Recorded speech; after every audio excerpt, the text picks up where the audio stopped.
بسم اللہ الرحمن الرحیم الحمدللہ رب العالمین والصلاة والسلام علی رسولہ الامین اما بعد فاعوذ باللہ من الشیطان الرجیم بسم اللہ الرحمن الرحیم رب اشرح لی صدری ویسر لی امری واحلل عقدۃ من لسانی یفقهوا قولی رب زدنی علما۔ سب سے پہلے اللہ رب العالمین کا شکر ادا کرتا ہوں، ثانیاً رفیق کار کا بھی تہ دل سے شکر گزار ہوں۔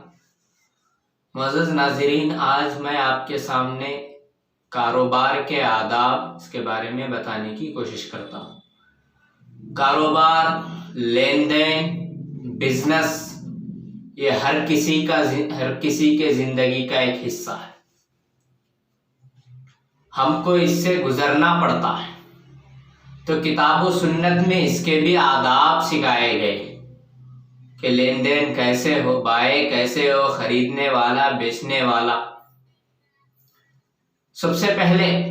ہر انسان کو چاہیے کہ پہلا ادب کاروبار کے سلسلے میں وہ یہ کرے کہ خود کمانے کی کوشش کرے، کسی کے سامنے ہاتھ نہ پھیلائے، کسی کے سامنے بے بس نہ ہو جائے۔ حدیث میں آتا ہے کہ ایک انصاری صحابی آپ صلی اللہ علیہ وسلم کے دربار میں دست سوال دراز کیا، تو آپ صلی اللہ علیہ وسلم نے ان سے دریافت کیا آپ کے گھر میں کوئی چیز ہے؟ تو صحابی دو چیزیں لائی، آپ صلی اللہ علیہ وسلم نے اسے بیچ کر 2 درہم دیا اور کہا 1 درہم میں اپنے ساز و سامان خرید لو اور دوسرے میں ایک کلہاڑی لو اور میرے پاس لاؤ۔ آپ صلی اللہ علیہ وسلم نے اسے دستہ لگا کر کہا جنگل جاؤ، محنت اور مزدوری کرو۔ تو صحابی 15 دن میں 10 درہم کما لیتے اور پھر واپس آ کر سارا واقعہ کہہ سناتے۔ اس وقت آپ صلی اللہ علیہ وسلم کہتے ہیں ھذا خیر لک من ان تجیء المسألہ، کہ یہ تمہارے لیے بہتر ہے اس بات سے کہ تمہارے سوالات کرنے کی وجہ سے تمہارے چہرے پر نکتۃ فی وجہک یوم القیامہ، قیامت کے دن تمہارے سوالات کی وجہ سے تمہارے چہرے پر اس کا اثر ہو۔ یہ ابو داؤد کی روایت ہے، اس میں کچھ ضعف ہے، لیکن مسلم کی ایک اور روایت ہے، اس میں آپ صلی اللہ علیہ وسلم نے فرمایا ما یزال الرجل یسأل الناس حتی یأتی یوم القیامہ لیس فی وجہہ مضغۃ لحم، کہ آدمی برابر لوگوں سے سوال کرتا رہے گا، قیامت کے دن وہ اس حال میں آئے گا کہ اس کے چہرے پر تھوڑا بھی گوشت نہیں ہوگا۔ ایک اور ادب، کاروبار جم کر کیجیے اور اسی طرح دوسروں کے سامنے ہرگز ہاتھ نہ پھیلائے۔ آپ صلی اللہ علیہ وسلم نے فرمایا صحابہ کرام کے دریافت کرنے پر کہ ای العمل ای الکسب اطیب، کہ کوسی کمائی سب سے بہترین ہے؟ آپ صلی اللہ علیہ وسلم نے فرمایا عمل الرجل بیدہ وکل بیع مبرور، رواہ احمد 17260 پر 5 روایت نمبر ہے، کہ سب سے بہترین کمائی آپ صلی اللہ علیہ وسلم نے فرمایا آدمی کا اپنے ہاتھ سے کام کرنا ہے، اور ہر وہ نیک بیع یعنی ہر وہ نیک تجارت یہ بھی تمہارے لیے بہتر ہے۔ اور اصول بھی ہے جم کر تجارت میں صبح سویرے جانا چاہیے، صبح سویرے نکلنا چاہیے، نماز کی پابندی کے ساتھ نکلنا چاہیے، تو اللہ تعالیٰ خود بخود اس میں برکتیں بھی دیتا ہے۔ اسی طرح ایک اور ادب یہ ہے کہ تجارت میں ہمیشہ سچائی کو اختیار کرے، جھوٹی قسمیں کھانا، جھوٹ بولنا ہرگز حد درجہ اس سے پرہیز کرے۔ آپ صلی اللہ علیہ وسلم نے فرمایا ثلاثۃ لا یکلمہم اللہ یوم القیامہ ولا ینظر الیہم ولہم عذاب علیم، کہ 3 لوگ ایسے ہیں آپ صلی اللہ علیہ وسلم نے فرمایا کہ قیامت کے دن نہ اللہ تعالیٰ ان سے بات کرے گا اور نہ ان کی طرف نظر کرم کرے گا، اس حال میں کہ ان کے لیے دردناک عذاب ہے۔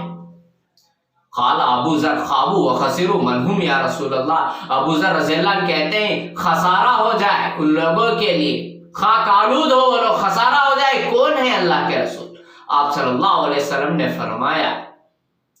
المسبل المنان والمنفق سلعته بالحلف الكاذب رواہ مسلم 106 روایت نمبر ہے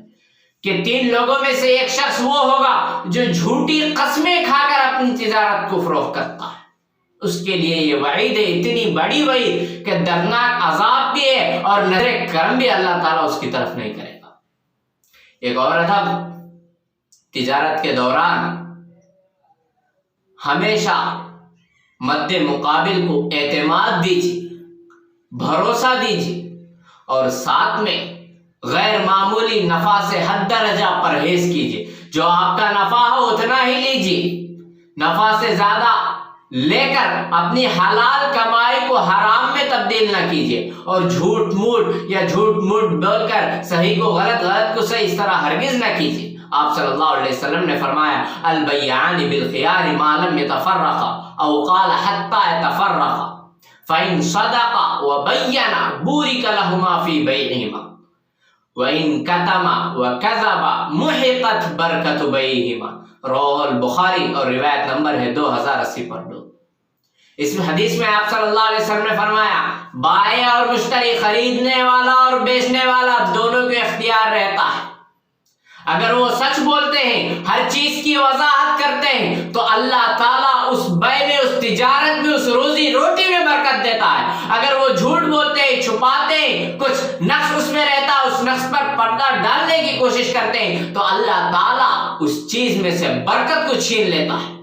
سچائی یہ بھی ہونی چاہیے، اسی وجہ سے آپ صلی اللہ علیہ وسلم نے یہ بھی فرمایا التاجر الصدوق الامین مع النبیین والصدیقین والشہداء رواہ ترمذی، روایت نمبر 1209، کہ امانت دار تاجر، سچا اور امانت دار تاجر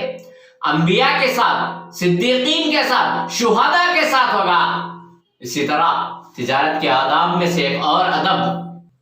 سامنے والے کو ہمارے اوپر پکا بھروسہ، وہ یہ محسوس کرے کہ یہ مجھے دھوکہ نہیں دے گا، فریب نہیں دے گا، اتنا اطمینان اس کو ہو جائے۔ آپ صلی اللہ علیہ وسلم نے اس کے بارے میں فرمایا کہ جو شخص تجارت کرتا ہے من اکلا طیبا وامن الناس بوائقہ، کہ جو پاک رزق کھائے گا، وعمل فی سنتی، اور میری سنت پر عمل کرے گا، اور لوگ اس کے شر سے محفوظ رہیں گے، دخل الجنہ، اللہ تعالیٰ اس کو جنت میں داخل کرے گا۔ یہ ترمذی کی روایت ہے۔ اسی طرح ایک اور ادب، خود بھی محنت کرے اور سامنے والے جو بھی ملازمین ہیں ان سے بھی محنت کروائے، لیکن ان کے حق تلفی نہ کرے، ان کے حقوق برابر ادا کرے اور ضرورت سے زیادہ ان پر بوجھ نہ ڈالے۔ آپ صلی اللہ علیہ وسلم نے کئی حدیث میں اس سے منع فرمایا، اور تو اور آپ کے آخری کلمات بھی کچھ اس طرح تھے کہ علی رضی اللہ عنہ قال کان آخر کلام رسول اللہ صلی اللہ علیہ وسلم الصلاۃ الصلاۃ وما ملکت ایمان، رواہ ابو داؤد، روایت نمبر 5150 پر 6،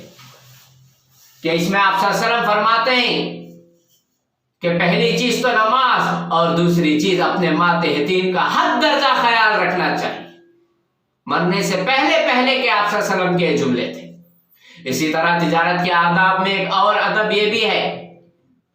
کہ جو قرض مانگتے ہیں انہیں قرض دے، جو مہلت طلب کرتے ہیں انہیں مہلت دے، اور خرید و فروخت کے درمیان نرمی کو اختیار کرے، اور اگر کسی کو قرض دیتے ہیں تو اس قرض کو نوٹ کر لیں، کہ اللہ تعالیٰ فرماتا ہے یا ایھا الذین آمنوا اذا تداینتم بدین الی اجل مسمى فاکتبوہ، اے ایمان والا اگر تم میں سے کوئی کسی کو قرض دیتے ہیں تو اس کو لکھ لیا کرو۔ اسی طرح خرید و فروخت کے درمیان نرمی کے تعلق سے آپ صلی اللہ علیہ وسلم نے فرمایا، جابر رضی اللہ عنہ راوی ہیں، رحم اللہ رجلا سمحا اذا باع واذا اشترى واذا اقتضى، اللہ تعالیٰ اس شخص پر رحم کرے جب وہ خریدتا ہے یا بیچتا ہے یا قرض کو وصول کرتا ہے تو ہر حال میں وہ نرمی کو اختیار کرتا ہے۔ بخاری کی روایت نمبر ہے 2070 پر 6۔ اسی طرح ایک اور ادب، مال کا عیب چھپانے اور اس میں نقص کو جو ہے لوگوں کے سامنے ہمیشہ واضح کرے، کیونکہ مشہور حدیث ہے آپ صلی اللہ علیہ وسلم کا گزر بازار میں ہوا ہے، غلے پر آپ نے ہاتھ ڈال کر کچھ نمی محسوس کی تو سوال کیا اس سے، تو اس نے کہا بارش کی وجہ سے ہے، تو آپ صلی اللہ علیہ وسلم نے فرمایا کیوں نہ اس کو تم اوپر رکھ دیا کرتے تاکہ لوگ دیکھ لیں، پھر فرمایا من غش فلیس منا، اور ترمذی کی روایت ہے 1315، جو کوئی دھوکہ دے وہ ہم میں سے نہیں، یعنی جو جیسا ہے جیسی چیز ہے ویسی چیز ہم اس کے سامنے بیان کر دے، جھوٹ دھوکہ دہی یا جو عیب ہے اس کو چھپانے کی کوشش ایسا ہرگز نہیں ہونا چاہیے، اور خصوصاً تجارت میں ناپ تول میں ہرگز کمی نہ ہو، کیونکہ اللہ تعالیٰ اس کے لیے بربادی کی طرف یہ کرتا ہے، ویل للمطففین، کہ بربادی ہو ناپ تول میں کمی کرنے والوں کی۔ اسی طرح تجارت کے آداب میں سے اور ادب وقت برابر متعین کیجیے۔ ہوتا یہی ہے کہ ہم جلد بازی میں یا شوق میں 2 دن 4 دن کا وقت لگاتے ہیں، پھر اس کو پھراتے رہتے ہیں، اور اسی طرح اگر کسی کو آپ قرض دینا ہو تو برابر اس کو قرض دیجئے، اگر کوئی آپ کو قرض دینا ہے تو برابر اس کو مہلت دیجئے، وقت دیجئے، اور وقت مقررہ پر اپنے اس کے ذریعے اظہار کیجئے۔ یہ تو کچھ آداب ہیں، اس کے علاوہ بھی بے شمار آداب اس میں ہیں کہ ضرورت ہے اس بات کی کہ ہم تجارت کرنے سے پہلے تجارت کے آداب کو جان لیں، اور اس میں برکت اسی وقت ہے جب سچائی اور امانت داری ہو سکتی ہے۔ آج کل لوگ فیشن کے طور پر یہ سمجھتے ہیں کہ تجارت میں دھوکہ دہی نہیں تو کچھ نہیں، دھوکہ دینا ایک عام سی بات سمجھتے ہیں، اور دھوکہ دے کر وہ لوگ اس کو تجارت کا نام دیتے ہیں۔ یہ تو نعوذ باللہ اور زیادہ غلط ہے۔ غلطی اور غلطی کو نیک سمجھنا اور غلطی کو اچھا سمجھنا یہ اور زیادہ گناہ ہے، اس سے حد درجہ پرہیز کرنا چاہیے۔ اسی کی وجہ سے تجارتوں میں برکتیں ختم ہو جاتی ہیں، اور ہمیں چاہیے کہ تجارت میں جو کتاب و سنت کے آداب ہیں اس کو ہمیشہ لازم رکھیں، کیونکہ برکت آج نہیں تو کل اللہ تعالیٰ دے گا۔ ہمارا کام محنت کرنا ہے، اور محنت میں جہد مسلسل ہونا ہے، باقی اللہ تعالیٰ کے حوالے۔ اقول قولی ھذا استغفر اللہ لی ولکم ولسائر المؤمنین۔ اللہ اور مجھے اور آپ کو اس موضوع پر اور زیادہ پڑھنے کی اور زیادہ مطالعے کی ہمیں توفیق عطا فرمائے۔ السلام علیکم ورحمۃ اللہ وبرکاتہ۔